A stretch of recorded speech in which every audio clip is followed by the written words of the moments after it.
Boa noite, pessoal. Tudo bem? Estamos aí mais uma vez com uma palestra do Centro Espírita Divino Mestre e agradecemos muito a presença de todos vocês. Essa palestra vai ser da Maria Cristina, daqui a pouco ela vai entrar e vai ficar gravada. Então, vocês depois podem voltar e verificar algum tópico que não entendeu e depois falar com ela, enfim, né? Mas antes, vamos dar alguns recadinhos, né? Vamos lá, peraí.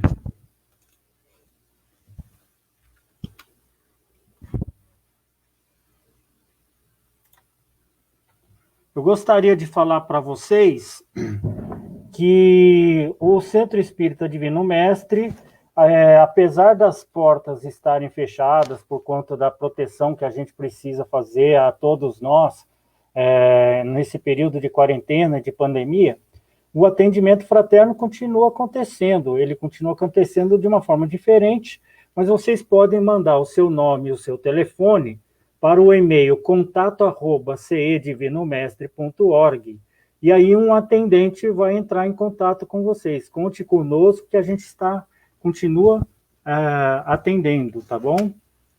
Outra coisa, nós continuamos com atividades acolhendo as famílias do projeto Bem Me Quer, e para isso a gente precisa de um apoio de vocês, arrecadando alimentos, alimentos não perecíveis, naturalmente, né? Como, por exemplo, leite, fralda, porque o projeto Bem Me Quer cuida de crianças também, itens de higiene pessoal, né? E aí, para vocês entregarem esses itens, eu peço para que entrem em contato com a Iris. Aí você tem o número dela, né? Se você não deu tempo de anotar, não tem problema, porque a palestra vai estar gravada, você volta, rebobina e veja aí o número do telefone da Iris, tá? Ela tem um WhatsApp e você então pode combinar com ela como que vai ser essa entrega, né? Epa, peraí. Então, a gente agradece e vamos agora para a nossa apresentadora dessa noite. Oi, Boa Maria noite. Cristina. Boa Tudo noite. bem? Boa noite, prazer te ver, Luiz. Prazer. E aí, a gente já está com algumas pessoas nos assistindo, e logo mais vão entrar mais pessoas, e depois elas vão assistir quando já estiver gravado, vai ser muito legal, né? Sim. E qual vai ser o tema mesmo? O tema, hoje nós vamos conversar sobre o dever como orientador do desejo e da vontade nas nossas vidas. Ai, que super. Então vamos fazer uma prece antes da gente entrar? Eu vou fazer a prece, aí depois você faz no final, tá bom? Combinado? Tudo bem, combinadíssimo. Então vamos agora elevar nossos pensamentos a Deus, nosso Pai, ao nosso Mestre Jesus, sentindo-os aqui ao nosso lado, onde quer que a gente esteja, que possamos estar percebendo a presença amiga desse envolvimento maravilhoso que é a luz divina, fazendo com que a gente, nesse instante, esteja em condições de aprender, de ouvir, de refletir, de tomar para nós as lições que aqui serão estudadas, para o nosso bem, o nosso crescimento espiritual. Agradecemos muito por esta oportunidade, Pai, que assim seja. Que assim seja. Maria Cristina, agora eu vou deixar contigo. Tá E bom. qualquer coisa eu vou estar aqui ouvindo. Só chamar que eu apareço, tá bem? Beleza. Vibremos para que a nossa internet permaneça firme. Ah, com certeza, né? Com certeza. Ai, boa noite, amigos. É uma satisfação enorme estar aí numa noite de sábado, né? Para dar uma atenuada na saudade de estar em contato com os amigos lá do Divino Mestre. A gente é tão habituado a ter aquele contato semanal, a trocar os nossos abraços, e a gente tem que acreditar que esse contato virtual é o que nós temos para alimentar nossas almas nesse momento, né? Então, o tema que a gente vai conversar hoje é sobre o dever. o dever e o seu papel de orientador do desejo, da vontade nas nossas vidas, né? A referência que a gente tem dentro da codificação para esse tema, o dever, está contido lá no capítulo 17 do Evangelho segundo o Espiritismo, o capítulo Sede Perfeitos, né? E vocês podem dar uma olhadinha lá depois. Convido a fazer a leitura complementar à reflexão sobre o tema. Nós vivemos num mundo material que, nesse momento, nos serve de cenário, nos serve de escola para as nossas necessidades de vivência na atual encarnação. E esse mundo, ele tem nos apresentado um cenário aí que acho que, em momento algum, assim, nos maiores devaneios que a gente pode ter tido, a gente nunca imaginou viver o que a gente está vivendo. O fato é que nós crescemos, experienciamos essa nossa existência no mundo material que nos oferece inúmeros estímulos. Estamos sendo estimulados por situações extremamente novas e muitos de nós ainda não sabem direito como reagir diante desses contextos que são novos. Esse contexto de pandemia, por exemplo, a gente não imaginava, só naqueles filmes de distopia apareciam coisas do gênero, né? Mas o fato é que desde que nascemos, fomos inseridos num mundo material que nos oferece estímulos externos, estímulos que vão nos movimentando de dentro para fora, né? Estímulos que vão despertando os nossos desejos. E somos estimulados a vida inteira por uma série de coisas. O desejo de comer, por exemplo. Chega uma hora lá, de 3 em 3 horas, o estômago dá aquele sinalzinho, eu preciso comer alguma coisa. Eu tenho a necessidade de comer. Aí, o que eu vou comer, né, a seleção que eu vou fazer dos meus alimentos é decisão de cada um. Mas a gente vive num mundo que nos oferece estímulos que despertam alguns desejos que nos colocam em posições, às vezes, de um pouquinho instáveis, podemos dizer assim. Por exemplo, a gente vive num mundo que nos estimula ao culto à beleza do corpo. Uma sociedade em que envelhecer praticamente é algo feio, proibido. Né? Muitas mulheres, e mulher nesse quesito tem uma série de tabus que vão nos movendo. A gente às vezes não fala nem a idade, né? Eu adoro fazer aniversário e adoro falar para todo mundo que eu tenho 56 anos, porque eu já vivi 56 anos. Eu perdi amigos que não chegaram a viver tudo isso, mas a gente vive numa sociedade que nos estimula ao culto à beleza do corpo. Então, a gente acaba presenciando excessos de atividade física exagerada, que muitas vezes nos colocam até com determinados problemas de saúde, mas a sociedade nos empurra ao culto da beleza do corpo, a beleza eterna, onde envelhecer é feio ou é proibido. Nós fomos estimulados também, por esse contexto material no qual nós vivemos, ao consumo. E muitas vezes um consumo irrefletido, em que a gente sai consumindo.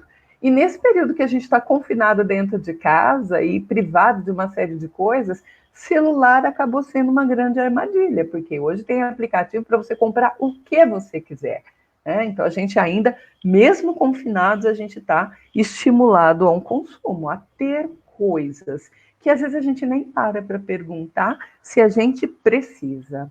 O mundo material também nos oferece estímulos com relação a excessos, paixões, paixão por velocidade, por viver perigosamente, paixões e excessos com relação, por exemplo, à gula, aos excessos de glutonaria, aos excessos da mesa. E aí não adianta ver com aqueles memes que tem balancinha e quantos quilos você já ganhou na quarentena, né? Porque a gente cede ao estímulo da gula, não é de hoje, não é a quarentena que nos trouxe isso. Alguns excessos à mesa são desejos manifestos que vão nos movendo, baladas. A gente vê nessa situação que a gente está vivendo hoje, muitos dos jovens saem para a balada, vão fazer essa festa que fazem em alguns bairros chamados de fluxo, que fica todo mundo na rua até tarde da noite, com máscara, sem máscara, não importa, mas alguns estímulos externos que para estar dentro, né, dentro do padrão da moçada, eu tenho que estar na balada. Então, esse contexto do mundo material, ele vai nos empurrando a determinadas coisas e que a gente vai dando vazão a esses desejos de atender esses estímulos externos. Mas o fato é que a gente gasta muita energia buscando realizar esses desejos na nossa vida. A gente vive meio que com o piloto automático ligado, a gente só vai satisfazendo o desejo, né? E isso é um risco nas nossas vidas, é um risco porque pode causar um desvio do caminho. Às vezes não causa um desvio do nosso propósito, o que nós viemos fazer nessa determinada vida, mas pode representar um atraso, um retardamento da nossa caminhada, né? Retardando os nossos passos. Mas vale refletir, de onde vêm esses desejos, né? Esses desejos que nos movem. Por que determinadas coisas parece que dão uma voz de comando nas nossas vidas e acabam nos empurrando para determinados hábitos? Um dos fatores, e que faz bastante sentido, são desejos que foram sendo gravados, fortalecidos, sedimentados nas nossas sucessivas vidas. Nós que somos espíritas e acreditamos na imortalidade da alma, acreditamos no processo de reencarnatório. Então, já fomos à espiritualidade e retornamos ao corpo de carne, muitas vezes, e dependendo das experiências que fomos tendo, determinados estímulos foram ficando gravados, atos que nós cometíamos e cometemos, que vão, por serem repetidos, atos repetidos, eles vão se tornando desejos dominantes, acabam sendo aquelas forças que nos movem, que muitas vezes até nos definem, né, determinados desejos. Temos alguns exemplos que a gente já começou a citar, a questão da beleza física. Algumas pessoas têm a necessidade de serem comandados por essa busca da beleza física. Os prazeres sexuais. A gente sabe que a sexualidade faz parte do ser vivente, do ser vivo, mas os desvios causados pelas paixões, pelos prazeres exacerbados da carne, eles acabam sendo desejos nocivos que nos desviam do nosso propósito. Os prazeres da mesa, as glotonarias que a gente faz de vez em quando, as necessidades de satisfazerem caprichos que às vezes a gente nem para perguntar por que esses caprichos estão ali, né? Mas a gente precisa despertar, né? Como a gente encontra lá no Livro dos Espíritos, a gente tem a necessidade de se autoconhecer, aquele conhece-te a ti mesmo, que nós estamos ouvindo desde a Idade Antiga, desde a Grécia Antiga, né?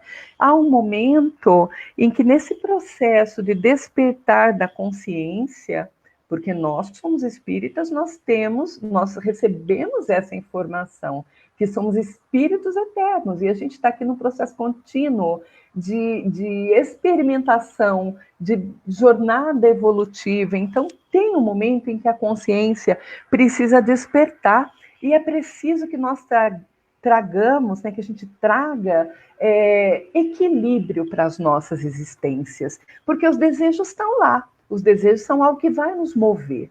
Então, eu queria fazer uma analogia. Imaginem uma balança de pratos, como aquela que representa o símbolo da justiça, né? 2 pratos de uma mesma balança. Para que exista um equilíbrio, é necessário que o peso, né, a massa que eu coloquei num prato, seja equivalente à massa que eu coloquei no outro. Então, se eu imaginar que um desses pratos da minha balança representa os meus desejos, que estão comigo, fazem parte da minha identidade, eu posso definir esses desejos como um impulso que vem de dentro para fora, da minha consciência para fora, e que me leva a repetir atos aos quais eu estou acostumada a ceder. Então, o prato dos desejos é aquele impulso que vem de dentro para fora e que me caracteriza enquanto ser. né? Só que no outro prato dessa balança que precisa ser equilibrada na existência, eu tenho o prato da vontade. E o que é essa vontade que vai se equilibrar em relação aos desejos? É aquela vontade, é o meu raciocínio, é a minha razão, oferecendo resistência àqueles desejos que não têm me feito tão bem. Aqueles desejos que eu preciso reprimir, que eu preciso me educar para parar de atendê-los. Então, nessa minha balança que precisa ser equilibrada, eu tenho o prato dos desejos e o prato da vontade. E para a balança estar equilibrada, eu tenho um pontinho central lá, que na balança a gente chama de fiel da balança, né? Que é onde a balança se equilibra. Esse fiel da balança é o dever moral, né? O dever moral como o fiel que vai garantir o equilíbrio entre o desejo e a vontade. É um norteador, é um ponto de apoio nessa balança que precisa ser equilibrada. E na base dessa balança, né, que apoia esse fiel da balança, eu tenho esse dever moral. O dever moral que vai sendo construído ao longo da nossa existência através da educação que nós recebemos da nossa família, do código moral que a nossa família abraça e passou para frente, das nossas próprias reflexões, quando a gente põe o pé no mundo e a gente vai se valendo dessa educação familiar, dessa educação moral que a gente recebeu. Como nós vivemos em sociedade, esse dever moral, ele também se apoia na legislação que está presente na sociedade onde eu vivo, o contrato social que define as normas de boa convivência, né? A orientação religiosa que eu abraço, todos esses fatores vão compondo a base dessa minha balança, que apoia o fiel da balança para que eu consiga contrabalançar e equilibrar os dois pratos, o prato do desejo e o prato da vontade, né? O fiel da balança, esse dever moral, ele norteia, ele orienta o equilíbrio existente entre o desejo e a vontade. E só que o prato dos desejos, ele é bastante pesadinho e às vezes é difícil de eu equilibrar. Então, para que eu consiga equilibrar, é necessário que eu fortaleça a minha vontade, que eu reflita e melhore a minha vontade, sabe? Aquele esforço íntimo que vem de dentro e que oferece resistência aos meus desejos, para que eu consiga equilibrar os dois pratos. É preciso, portanto, que eu fortaleça a minha vontade, que ela se torne robusta. Há uns anos atrás, eu fui com uma amiga minha numa reunião do Narcóticos Anônimos, sabe? Ela estava vivendo um momento familiar e ela me pediu ajuda. Nós fomos assistir uma preleção, né, uma reunião do grupo dos familiares dos narcóticos. E eu me lembro, que ficou muito marcado na minha memória, que o coordenador do grupo fez uma preleção sobre a maior vontade e a melhor vontade em nossas vidas, sabe? A maior vontade é aquela vontade que emerge logo de cara, né? Aquela vontade que é o nosso impulso inicial em satisfazer os nossos desejos. Mas a melhor vontade é aquela vontade refletida, é aquela vontade que vai nos trazer os melhores resultados. Então, na nossa vida, a gente tem que ir treinando a nossa vontade e fazendo essa reflexão sobre a maior vontade e a melhor vontade, e saber fazer a escolha correta. Vou dar alguns exemplos concretos. Por exemplo, nós ficamos aí 3 meses praticamente trancados. Daqui a pouco abrem o comércio, abriram o calçadão, dá para ir fazer compra no calçadão, abriram o shopping, dá para ir no shopping. Aí a população que não aguenta mais ficar trancada dentro de casa, que precisa sair para a rua, às vezes não sabe nem para fazer o quê, mas precisa sair, porque ele não aguenta mais ficar confinado, ele sai refletidamente para bater perna. Esse sair irrefletidamente para ir para o shopping ou para ir para o calçadão é a maior vontade, porque a maior vontade era sair, simplesmente, se libertar daquele estado de confinamento. Nessa mesma situação, qual seria a melhor vontade? Parar, respirar, pensar, bom, abriu o shopping, mas o que eu preciso fazer no shopping? Tem alguma necessidade essencial que precisa ser satisfeita? Não. Então fique em casa. Porque ficando em casa você se preserva, você preserva o outro. Então a maior vontade é ir bater perna. A melhor vontade é ficar em casa mais um pouquinho, ou ficar mais um pouquinho, né? Ficar mais um pouquinho. Outro exemplo, a gente fica dentro de casa, às vezes, vendo televisão, já não tem mais o que fazer, arrumou o guarda-roupa 3, 4, 5 vezes, arrumou os armários da cozinha. O que eu vou fazer? Vou fazer um bolo de chocolate, bem chocolatudo, vou fazer aquele bolo de chocolate cheio de ganache, vou botar uns morangos dentro, vou fazer aquela guloseima e vou me jogar no bolo de chocolate. Essa é a minha maior vontade, né? Só que eu estou confinada, estou fazendo menos atividade física, estou gastando menos energia, né? Será que vai me fazer bem comer metade do bolo à tarde e a outra metade no dia seguinte? Será que a minha melhor vontade não seria selecionar bem os meus alimentos? Aquela hora que bate aquela vontade de comer um açúcar, comer uma fruta bem doce, né? A maior vontade é o bolo de chocolate. A melhor vontade é a alimentação equilibrada. Um outro exemplo, os nossos jovens adoram videogame.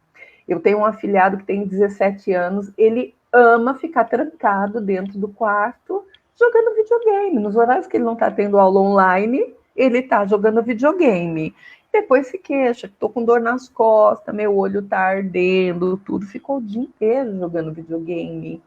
Essa é a maior vontade, ficar ali naquele mundo digital, aquele mundo paralelo, onde eu me desconecto da minha realidade, que não está tão confortável. Mas será que a melhor vontade não seria, olha, eu vou dar uma disciplinada, eu vou jogar 1, 2 horas de videogame, depois eu vou fazer uma caminhada ali no estacionamento do meu condomínio, usando máscara, eu vou fazer uns alongamentos, eu vou respirar um ar renovado. Então, são inúmeras as situações na vida em que a gente tem que dar uma paradinha estratégica nesse treino da vontade e escolher entre a maior vontade e a melhor vontade.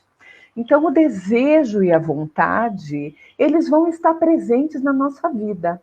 Fixem essa imagem da balança de pratos e pensem que a gente precisa equilibrar essa nossa vida, equilibrar. Os desejos vão estar sempre ali, aquele impulso de dentro para fora que já é característica da nossa alma, pautada nas inúmeras experiências anteriores. Mas eu tenho a vontade que essa sim está refém, está ligada à lei do livre-arbítrio, e é a parte racional dessa equação. É a parte em que eu vou pensar, eu vou fazer as melhores escolhas para contrabalançar essa minha balança, essa questão do equilíbrio entre o desejo e a vontade. E nessa parte, nessa situação, a doutrina espírita ela nos oferece um caminho, porque ela nos dá uma filosofia de vida a seguir, ela nos dá um roteiro seguro para eu conduzir a minha vida, principalmente nesse momento em que ela nos traz, lá no capítulo 17 do Evangelho, nas instruções dos Espíritos, o trecho que fala sobre o dever como orientador moral para equilibrar a nossa vida nesse embate entre desejo e vontade. Então, é necessário que nós dediquemos esforços, a nossa inteligência, a nossa razão, a nossa vontade, né, a nossa vontade em prol da melhoria, dessa nossa melhoria interior, dessa nossa melhoria espiritual, porque é isso que a gente veio fazer nessa vida. A gente veio para cá para tentar sair daqui um pouquinho melhor do que quando a gente chegou. Lá no capítulo 17, como eu já citei, o capítulo Sede Perfeitos, no item 7, o dever, o texto começa dizendo bem assim, que o dever é a obrigação moral para consigo mesmo e para com os outros. Essa frase, ela nos remete diretamente, né, para aquela nossa regrinha de ouro, não fazer aos outros aquilo que você não desejaria que fosse feito para você, né? Essa obrigação moral de espelhar os nossos atos, aquilo que a gente vai fazer em relação ao outro, naquilo que a gente espera para a gente mesmo. Então, é a obrigação moral para consigo mesmo, em primeiro lugar, para que eu me entenda, para que eu compreenda aquilo que eu espero para mim, aquilo que me traz paz, aquilo que me traz equilíbrio, e eu ofereça para o outro as minhas ações que também vão fazer o bem para ele. Então, a gente volta para a questão do conhecer a si mesmo.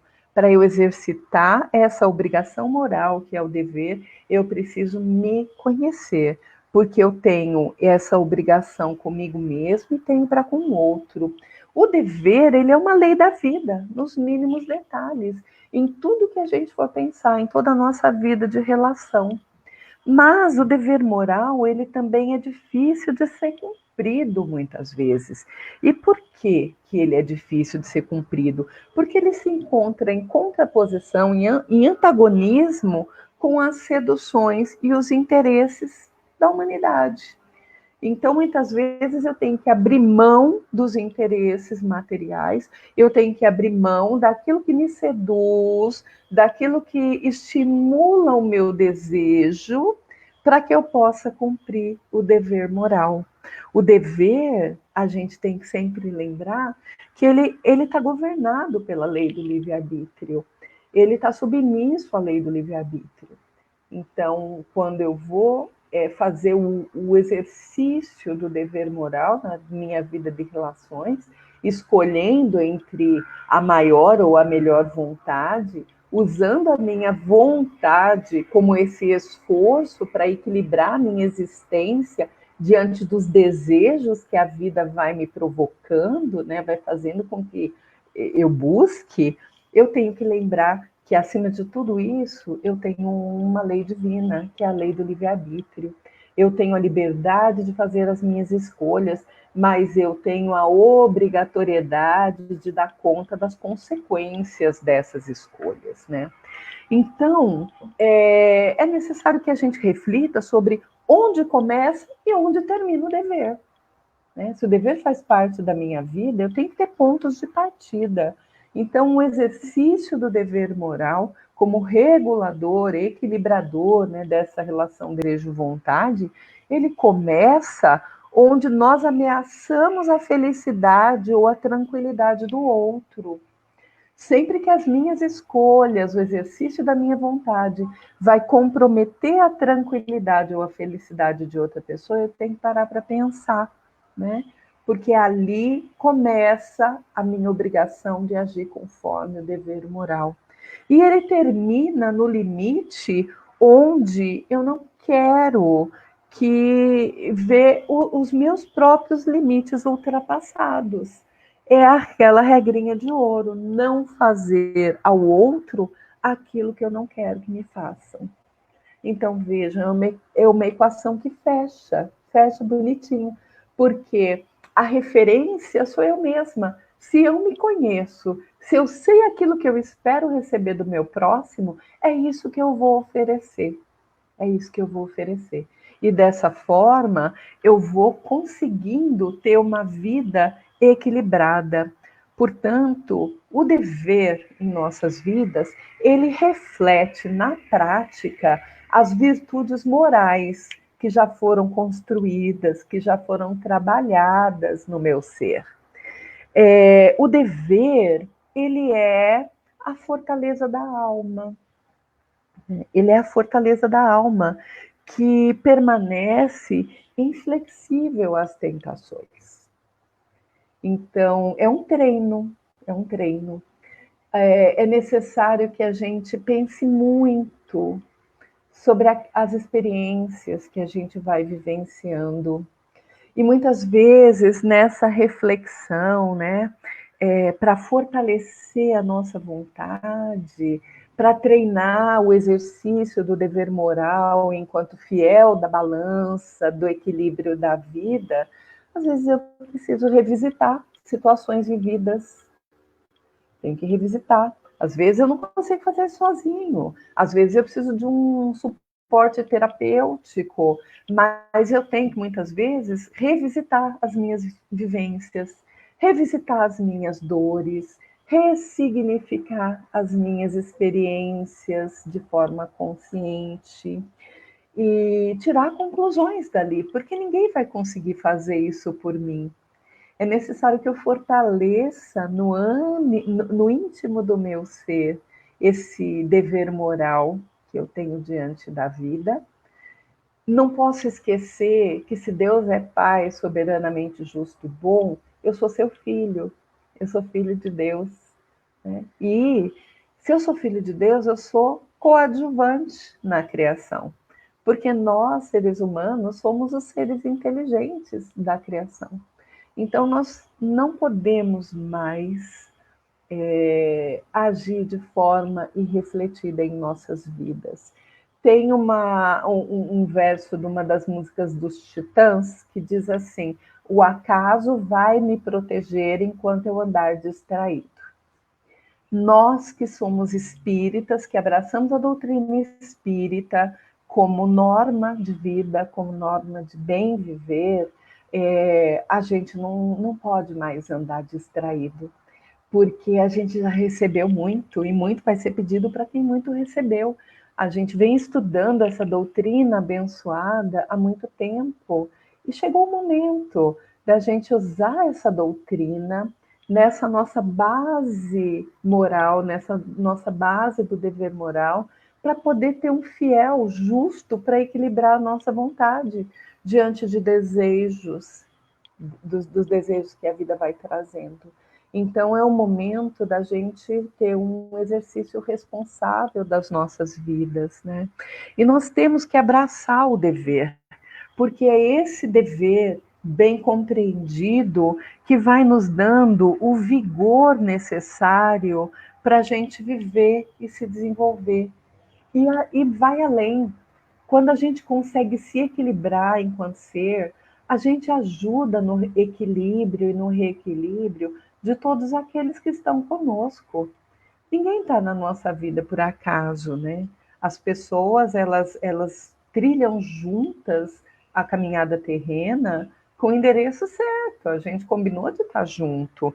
E quando a gente abraça o dever com responsabilidade, ele vai dando vigor à nossa vontade, ele fortalece a nossa vontade, transformando, permitindo que essa vontade fortalecida transforme aqueles desejos dominantes que vão fazendo com que a gente reaja diante da vida e não haja, né?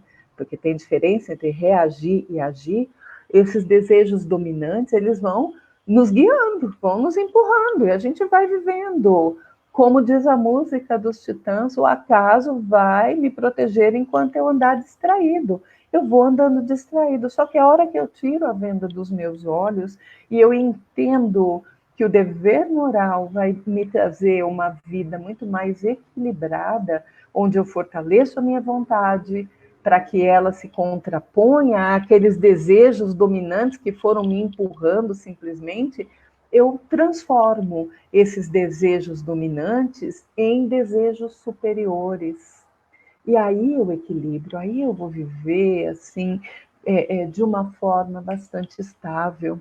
Portanto, meus amigos, é importante que a gente abrace o dever moral, que a gente faça aquele mergulho interior, aquele mergulho de autoconhecimento para escutar a nossa alma, saber quais são os desejos dominantes que me empurram e me impulsionaram até esse ponto. Só que ter aquele momento de tomada de consciência em que eu digo, não, agora não vai mais ser assim, porque agora eu não estou mais distraída e eu não vou mais colher os frutos do acaso na minha vida. Eu vou colher aqueles frutos que eu vou plantar conscientemente daqui para adiante. porque eu estou numa jornada de fortalecimento da minha vontade, para que as minhas escolhas sejam norteadas sempre pela melhor vontade e não mais pela maior vontade, que cede sempre aos desejos mais assim arraigados da minha alma, né? E dessa forma eu vou conseguir viver em equilíbrio. Não que os desejos vão deixar de existir, mas eles vão se transformar em desejos primários, em desejos superiores, em desejos que vão refletindo o crescimento interior do ser, né? E nesse momento em que a gente está vivendo, né, esses tempos estranhos, eu já nem uso mais a palavra normal, porque a definição de normal ela foi tão ressignificada e vem sendo tão ressignificada, né? Esses novos, tempos novos, em que a única certeza que a gente tem é que provavelmente nada será como antes, né? Nesse momento em que a gente vive, em que a gente tem os nossos desejos represados, contidos, que a gente aproveite essa paradinha estratégica, né, em que eu tenho que ficar dentro de casa, para fortalecer a minha vontade, para agir com consciência, resistindo e fazendo melhores escolhas, né? A gente às vezes fica pensando, ai, que vontade de ir lá na reunião pública no centro, rever os meus amigos, trocar os abraços, porque é muito bom ser abraçado. A energia do abraço é algo assim que nos inunda, né? Mas a gente encontrou saídas para estar junto. Esses encontros que a gente tem alguns dias da semana, através da exposição online, têm sido momentos muito especiais, que tem mexido inclusive com a cabeça do expositor, porque a gente tem que falar sem o contato amoroso, sem o contato acolhedor dos frequentadores da casa. E como disse o Luiz na abertura, né, dessa nossa reunião de hoje, as portas do centro espírita estão fechadas, as portas físicas, mas as portas amorosas da energia fraterna que a casa espírita vibra, essas portas estão abertas. As pessoas têm acesso ao atendimento fraterno, têm acesso às reflexões através das exposições, os grupos de estudo estão se reunindo, os grupos de vibração estão se reunindo. Então, a gente está tendo pulou um gato aqui atrás de mim, vocês estão vendo? Olha que coisa mais linda. A gente está tendo um momento de novidade nas nossas vidas. A gente está tendo uma tomada de consciência de que eu não preciso estar dentro do centro espírita, fisicamente falando, para ser espírita. Porque essa doutrina de luz, ela me traz um norte, ela me traz um roteiro seguro para que eu consiga conduzir a minha vida como um ser que está despertando a sua consciência, que resolveu que vai ser melhor e que o dia que a gente voltar para a espiritualidade, a gente vai voltar melhor do que quando a gente aqui chegou. Então é essa reflexão que eu tinha para trazer na noite de hoje sobre o dever moral como o orientador do nosso desejo, da nossa vontade. Então, conforme o Luiz me pediu no início, vamos fazer a prece, né, Luiz? Faz favor. Foi ótima a apresentação, colocou a gente aí com várias pulgas atrás da orelha sobre a vontade, a vontade maior, a vontade melhor. Muito legal isso aí. É para a gente refletir, sabe? Usar esse tempo em que a gente está recluso para a gente se dedicar a essas reflexões mais íntimas, que muitas vezes, na loucura do cotidiano, aí, das tarefas antes normais, né? Porque esse normal não existe mais, a gente nunca tinha tempo para refletir. E hoje eu tenho certeza que todo mundo tem uma meia horinha para se recolher e para pensar, né? Vamos fazer a nossa prece? Vamos lá.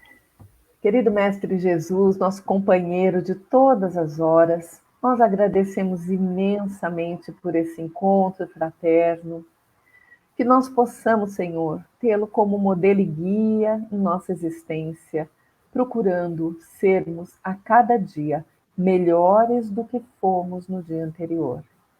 Que a energia amorosa criada entre todos aqueles que estão conectados nesse momento possa alimentar nossas almas e possa se traduzir em luz nos nossos lares, que nós possamos estar sempre atentos em nossas vidas, exercitando o dever moral para equilibrar a nossa existência.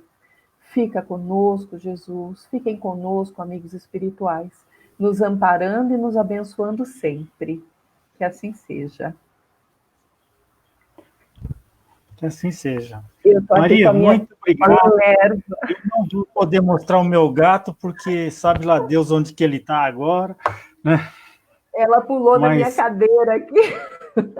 Eu vi. Gato é tudo de bom, né?